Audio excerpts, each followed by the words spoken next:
So hello guys, most welcome back to our YouTube channel Gyan with Sachin. तो दोस्तों, आज के इस कंप्लीट वीडियो में हम बात करने वाले हैं polytechnic third semester mechanical engineering के एक most important subject thermal engineering के प्रीवियस ईयर क्वेश्चन पेपर के बारे में। प्रीवियस ईयर क्वेश्चन पेपर को आपको सीधा देखना नहीं है, इस वीडियो को पूरा वॉच करना है। प्रीवियस ईयर क्वेश्चन पेपर तो दिखाऊंगा, उसके साथ ही साथ उसको प्रॉपर एनालिसिस करके हम इम्पॉर्टेंट क्वेश्चन बताएंगे और इम्पॉर्टेंट क्वेश्चन आपका यहीं से बनने वाला है और पेपर भी यहीं से बनने वाला है। अगर आपको विलिबेंस नहीं है तो आप अपने सीनियर से भी पूछ सकते हैं। लास्ट ईयर जो भी बताया था 6 से 7 क्वेश्चन एग्ज़ाम के 2 दिन पहले, वही चीज़ एक्यूरेट वहाँ पे आया था। ठीक है, तो डेफिनेटली वो चीज़ कहाँ से पता चलता है? वो चीज़ सिर्फ प्रीवियस ईयर क्वेश्चन पेपर के एनालिसिस से पता चलता है। जब आपको पूरा डिटेल सिलेबस पता होता है और फिर डिटेल आपको प्रीवियस ईयर क्वेश्चन पेपर होता है, तो आपको डेफिनेटली हर एक चीज़ क्लियर रहता है कि क्या एग्ज़ाम में आने वाला है। एक बार हमने पॉलिटेक्निक करा, हमें भी 20 से 25 नंबर क्लियर रहता था कि क्या एग्ज़ाम में आएगा। समझ रहे हैं आप? बस क्वेश्चन नंबर कौन सा रहेगा ये नहीं पता रहता था, लेकिन हाँ, ये एग्ज़ाम में आया है, ये चीज़ कन्फर्मेशन रहती थी। तो इस तरीके से आप अपनी प्रिपरेशन को कर सकते हैं प्रीवियस ईयर क्वेश्चन पेपर वगैरह को देख करके। तो चलिए हम सारे पेपर को आप सभी के साथ शेयर करेंगे। उसके पहले आप ज्ञान विद सचिन मोबाइल एप्लीकेशन को नहीं डाउनलोड किए हैं तो डाउनलोड कर लीजिए। क्यों कह रहा हूँ डाउनलोड करने के लिए? क्योंकि यहीं पर आपको PYQ पेपर मिलेगा। थर्मल इंजीनियरिंग हो, चाहे इंजीनियरिंग मटेरियल्स हो, चाहे मैकेनिक्स ऑफ सॉलिड हो, वर्कशॉप टेक्नोलॉजी हो, या आपका अप्लाइड मैथमेटिक्स थर्ड हो। उसके साथ ही साथ जो हम करते हैं, जो हमारा स्ट्रेटजी है कि आपके इम्पॉर्टेंट क्वेश्चन के नोट्स, इस नोट्स की PDF को आप प्राप्त कर सकते हैं मात्र 99 रुपीज़ में। ऑल सब्जेक्ट के नोट्स को प्राप्त कर सकते हैं आपके मैकेनिकल थर्ड सेमेस्टर के। तो डेफिनेटली हमारा नोट्स बहुत कारगर रहता है हमेशा से। वो आपके लिए क्वेश्चन बैंक से बढ़ करके है। आप क्वेश्चन बैंक के पीछे भागते हैं, बुक में समझ में नहीं आता, उसको रटने से अच्छा है कि आप नोट्स ले लीजिए। नोट्स में जितनी चीज़ें हैं बस उतना ही पढ़ लीजिए, आपका एग्ज़ाम के पॉइंट ऑफ व्यू से काम हो जाएगा।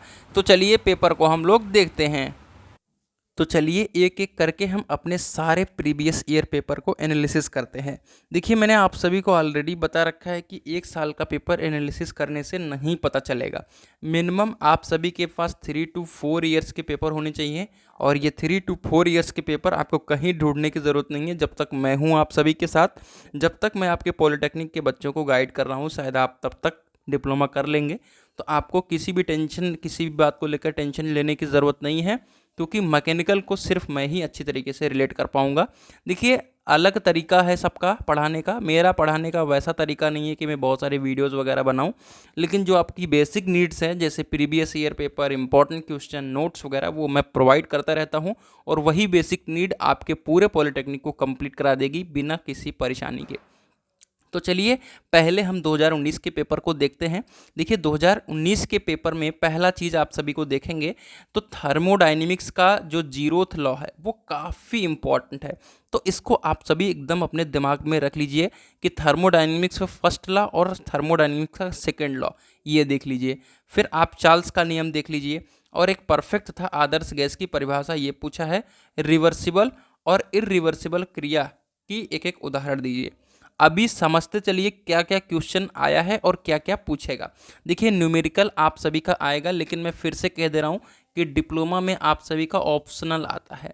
ठीक है, ऑप्शनल आता है, तो आपको अगर परफेक्ट न्यूमेरिकल के बारे में जानकारी है तो डेफिनेटली आप इसको क्या कर सकते हैं, छेड़ सकते हैं। लेकिन आपको नहीं जानकारी है तो साइड से 4 नंबर लेकर के निकल जाइए। तो चलिए अगला क्या है, एडियाबैटिक प्रोसेस के बारे में बताना है, और फिर आपको स्पेसिफिक हीट के बारे में बताना है और इसका रिलेशन बताना है। ठीक है, अगला है थर्मोडायनेमिक्स के दूसरे लॉ के बारे में बताना है, यानी आपके केल्विन प्लांक के स्टेटमेंट जो है उसको बताना है। और फिर आपका एक क्वेश्चन दिया है एडियाबैटिक इंडेक्स वाला, ठीक है, न्यूमेरिकल। और फिर देखिए ऑप्शन में दिया है किसी एक प्रकार का बॉयलर। अब ये चीज़ जिस पर मैं स्टार कर दे रहा हूँ, ठीक है, किसी एक प्रकार के बॉयलर, ये आपको चारों पेपर, यानी 2019, फिर 20 में पेपर हुआ नहीं, 21, 22, 23, 24, ठीक है, जो भी हुआ है, तो इन सब के पेपर में आपको ये चीज़ देखने को मिलने वाला है। चलिए, और हीट ट्रांसफर की तीनों विधियों के बारे में बताना है, और फिर कंप्रेस्ड हवा के कुछ उपयोगी, ये देखिएगा एक साल आता है और एक साल नहीं आता है, ये चीज़, दो चीज़ अभी स्टार लगा रहा हूँ एक ही पेपर में, दो चीज़, यानी आपके 10 नंबर में अभी यहाँ से स्टार लगा रहा हूँ। चारों पेपर दिखाते दिखाते आपको 25 नंबर दिख जाएगा कि हाँ 25 नंबर हमारे यहाँ से क्लियर हैं। अगला आइए, ऊष्मागतिकी के 3 नियम 19 में भी आया, और ये पेपर कौन सा है मेरे प्यारे साथियों, 21 का पेपर है। ठीक है, सीपी माइनस सीबी में संबंध, लेकिन ये न्यूमेरिकल से है तो इसे छूना नहीं है। ठीक है, और पीबी डायग्राम की सहायता से एडियाबैटिक प्रोसेस का जो है वर्णन करना है। अब देखिए ऑटो साइकिल का वर्णन कीजिए। ऑटो साइकिल और डीजल साइकिल, ये दोनों में एक साइकिल का बहुत ज़्यादा चांस रहता है कि पूछा जाए। ठीक है, अगला देखिए, किसी भी वाटर ट्यूब बॉयलर, अब चाहे आपसे पूछेगा कि वाटर ट्यूब बॉयलर बताओ या फायर ट्यूब बॉयलर बताओ या किसी प्रकार का बॉयलर बताओ, ठीक है, तो डेफिनेटली बॉयलर के बारे में ही आपसे पूछा जा रहा है, तो एक क्वेश्चन यहाँ से मार्क कर लो। और मैं बता दूं कि जिस तरीके से आपका 2021 का पेपर आया है, अभी फिलहाल के लिए बीते 2-3 सालों में इतना हार्ड पेपर नहीं बन रहा है कहीं पर भी। ठीक है, चलिए, क्योंकि उनको पता है कि ज़्यादा से ज़्यादा बैक आ रही है। देखिए, वायु एयर कंप्रेसर का कार्य बताइए और कंप्रेस्ड एयर का उपयोग, बहुत इंपॉर्टेंट है। देखिए, और उसके बाद 2 स्ट्रोक और 4 स्ट्रोक, ये इंजन आप देख लीजिएगा, 2 स्ट्रोक और 4 स्ट्रोक बहुत इंपॉर्टेंट रहने वाला है आप सभी के लिए। उसके बाद स्टीम टरबाइन, ये काफ़ी इंपॉर्टेंट है, स्टीम टरबाइन और गैस टरबाइन। ठीक है, ये आप सभी थोड़ा सा ध्यान दे लीजिएगा और इसके एप्लीकेशन। और फिर यहाँ पर कंडेंसर और फिर जेट इंजन, ये दो चीज़ें हैं। ठीक है, तो मैं ज़्यादा नहीं, सारे पेपर नहीं देख रहा हूँ, जो जो हमें जो इंपॉर्टेंट समझ में आ रहा है, 2 stroke 4 stroke, steam turbine, condenser, jet engine, Ram jet engine, ठीक है, इनको देखना है। और बॉयलर के बारे में देखना है, वो देखिए। आइए, कौन सा पेपर है अब, ये 2022 का पेपर आ गया आपके सामने। 2022 के पेपर में क्या है देखिएगा, 2022 के पेपर से आपका ये सिस्टम आ गया है। सिस्टम ज़्यादा से ज़्यादा पूछ रहा है, open system, close system, isolated system. ठीक है, 5 नंबर बहुत प्यार से मिल जा रहा है, तो इसे आप ज़रूर अब पढ़ लीजिए। और फिर ऊष्मागतिकी के तीनों नियम और कॉर्नॉट साइकिल, ये देख लीजिएगा, 2 इंपॉर्टेंट क्वेश्चन यहाँ से आपको मिल गया। अब देखिए, एक किसी आधुनिक बॉयलर की बनावट, अब आधुनिक बॉयलर पूछ लिया तो वाटर ट्यूब बॉयलर या फायर ट्यूब बॉयलर आप बना दीजिएगा, कोई दिक्कत वाली बात नहीं है। आगे, सिंगल स्टेज एयर कंप्रेसर, तो एयर कंप्रेसर के बारे में, जिसमें रोटरी कंप्रेसर और एयर कंप्रेसर यानी सिंगल स्टेज कंप्रेसर, ठीक है, और सेंट्रीफ्यूगल, ये तीनों आपको याद रहने चाहिए। और industrial use of air compressed gas, ठीक है, इसको आपको देखना है। और 4 स्ट्रोक, अभी इसके पहले 2 स्ट्रोक था, अभी ये 4 स्ट्रोक है। 2 स्ट्रोक 4 स्ट्रोक में से काफ़ी चांसेस रहता है कि आता रहे। फिर देखिए गैस टरबाइन, ठीक है, स्टीम टरबाइन और गैस टरबाइन दोनों में मिलता रहेगा।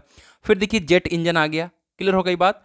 और सीआई और एसआई इंजन एक और ऐड हो गया इसमें। तो स्टार्टिंग में मैंने 2 चीज़ बताया था, ठीक है, और अभी 3 चीज़ आप सभी को देखने को मिल रहा है, स्टीम टरबाइन और गैस टरबाइन, और उधर जेट इंजन, उधर बॉयलर देखने को मिल रहा है, और फर्स्ट लॉ ऑफ थर्मोडाइनमिक्स। ठीक है, फर्स्ट लॉ ऑफ थर्मोडाइनमिक्स मतलब टोटल लॉ आपको मैं दिखा रहा हूँ। देखिए, अगला फिर आ गया ऊष्मागतिकी के तीनों नियम, फिर जेट कंडेंसर भी आ गया, और हीट ट्रांसफर की विधि, ये तीनों इंपॉर्टेंट है। फिर थर्मोडाइनमिक्स के जीरोथ लॉ के बारे में बताना है। और पेट्रोल और डीजल के बीच में क्या, इंजन के बीच में क्या अंतर है, बॉयल्स लॉ और चार्ल्स लॉ क्या है। वैसे मैं बता दूं, इसी पेपर को मैंने दिया था और इसी पेपर में मेरे 38 मार्क्स थे, ज़्यादा नहीं थे। ठीक है, चलिए, अगला है कि 4 स्ट्रोक डीजल इंजन के कार्यकारी सिद्धांत, यानी 4 स्ट्रोक यहाँ पर पूछा था, और जेट प्रपोल्सन के सिद्धांत, और स्ट्रीम बॉयलर, ठीक है, के काम और अनुप्रयोग, यानी एक बॉयलर के बारे में आपको विथ फिगर दिखाना था। कंप्रेशर क्या है, आपको एक कंप्रेशर के बारे में भी बता दीजिए, या एक टोटल प्रकार लिख दीजिए। और आपका हीट ट्रांसफर का फूरियर लॉ, ये आपके सिलेबस में है, इसको जरूर पढ़ लीजिएगा, लास्ट ईयर वैसे आ चुका है तो ज़्यादा चांसेस नहीं है। और थर्मोडायनेमिक सिस्टम पूछा है। और फिर हमारे टाइम में कुछ शॉर्ट नोट्स पूछ लिया था इस तरीके से, तो आप इसे देख सकते हो। आप देखिए, आ जाइए, किस पर आ जाइए, ये पेपर है आपका अभी पिछले साल का। अब इसे आप कह सकते हैं कि ये 2023-24 का पेपर है। किस चीज़ का है, 2023-24 का। और अब की बार जो होगा वो 2025 का पेपर होगा। देखिए, ये कौन सा था, ये 22 का था, ये 23 का था, और ये 23-24, यानी ये 24 में पेपर एक्चुअल में हुआ है।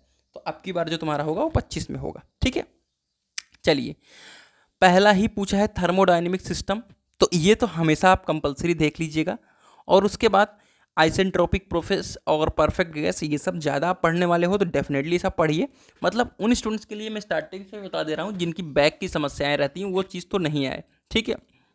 और स्टेडी फ्लो इक्वेशन पूछा है, और फिर कुछ छोटे छोटे पॉइंट्स पूछे हैं, और कॉर्नॉट इंजन पूछा है। और देखिएगा आप लैंकशायर बॉयलर, यानी ये क्वेश्चन तो आप 5 नंबर फिक्स करके रखो को बॉयलर को तो आपको अच्छे से अभी से एकदम अच्छे तरीके से तैयार कर लेना है। डीजल साइकिल और ऑटो साइकिल दोनों में एक साइकिल कंफर्म है। अब देखिए यहाँ पर single stage reciprocating air compressor का वर्किंग पूछा है। फोरियर का लॉ ऑलरेडी पूछ चुका है, तो हो सकता है कि वो तीनों विधियां पूछ लें, ठीक है। और फिर आपका यहाँ पर देखिए 4 स्ट्रोक एसआई इंजन, तो 2 स्ट्रोक के बारे में आप सोच लीजिएगा, ठीक है। तो कुछ इस तरीके का है। तो मेरे हिसाब से आपको मैं स्टार्टिंग से बता दे रहा हूँ कि आपको तीनों थर्मोडाइनमिक्स का लॉ पता होना चाहिए, सिस्टम के बारे में पता होना चाहिए, तीनों सिस्टम बाउंड्री वगैरह की डेफिनेशंस, इरिवर्सिबल रिवर्सिबल प्रोसेस के बारे में, और आपके जो गैस के लॉ हैं, ठीक है, परफेक्ट गैस के लॉ हैं, चार्ल्स वाला लॉ, बॉयल्स का लॉ, ठीक है, ये सब आपको पता होना चाहिए। बॉयलर्स के बारे में पता होना चाहिए, सिंगल स्टेज कंप्रेसर और आपका रोटरी और सेंट्रीफ्यूगल कंप्रेसर और कंप्रेस्ड एयर के उपयोग पता होना चाहिए। आपका diesel cycle, auto cycle, 2 stroke 4 stroke दोनों इंजन ये पता होना चाहिए। कॉर्नॉट इंजन जो है, कॉर्नॉट साइकिल जो है वो आपको पता होना चाहिए। फिर आपका कंडेंसर के बारे में पता होना चाहिए, और फिर आपको रामजेट इंजन के बारे में पता होना चाहिए, क्योंकि 2025 वाला जो क्वेश्चन आएगा उसमें रामजेट इंजन और गैस टरबाइन दोनों आएगी। ये लिख लीजिए क्योंकि यहाँ पर अभी आपको देखने को नहीं मिल रहा है, ठीक है। तो ये सारी चीज़ें आपको पता होनी चाहिए। बाकी इंपॉर्टेंट क्वेश्चन 2024 के प्रोस्पेक्टिव से क्या रहेगा वो मैं ज़रूर बता दूंगा। बाकी आप नोट्स वगैरह लेकर के पढ़ाई को आप कंप्लीट करिए। बाकी थर्मल इंजीनियरिंग को प्रयास कीजिए कि आप सभी इंग्लिश में ही पढ़ने की कोशिश करें, ये मेरी तरफ से आप सभी के लिए एक एडिशनल रिक्वेस्ट रहेगी। तो चलिए मिलते हैं एक नई वीडियो के साथ, तब तक के लिए bye bye, tata, take care, love you all.